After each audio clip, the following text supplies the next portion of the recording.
கொண்டக்கடலை சப்பாத்தி செஞ்சலாம். கடலையை நைட்டே ஊற வச்சு வேக வச்சு எடுத்துக்கோங்க. இஞ்சி பூண்டு பச்சை மிளகா அரைச்சி வச்சுக்கோங்க. மிக்சியில் கொண்டக்கடலையும் நல்லா நைஸாக திரிச்சிக்கோங்க. கடாயில் தேங்காய் விட்டு ஜீரகம், இஞ்சி பூண்டு பச்சை மிளகா விழுது, கருவேப்பிலை, வத்தல் பொடி, மஞ்சள் பொடி, காயப்பொடி நல்லா மிக்ஸ் பண்ணிக்கோங்க.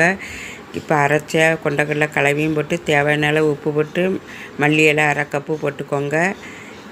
இப்போ சப்பாத்தி மாவுலேருந்து ஒரு உருண்டை எடுத்து அதை சப்பாத்தியாக திரட்டி கொண்டக்கடலை கலவையை உள்ளே வச்சு நல்லா உருட்டி எடுத்துக்கோங்க. மீதமுள்ள மாவை எடுத்துருங்க. இப்போ அதை கோதுமை மாவில் முக்கிக்கிட்டு சப்பாத்தியாக திரட்டிடலாம். இப்போ சப்பாத்தி போட்டாச்சு. கல் கீட்டாயிட்டு 2 பக்கமும் சுட்ட மரவி எண்ணெயோ நெய்யோ விட்டுக்கோங்க. இப்போ சப்பாத்தி சுவையான கொண்டக்கடலை சப்பாத்தி ரெடி. இதுக்கு தேங்காய் சட்னி சூப்பராக இருக்கும். வீடியோ பார்த்ததுக்கு நன்றி.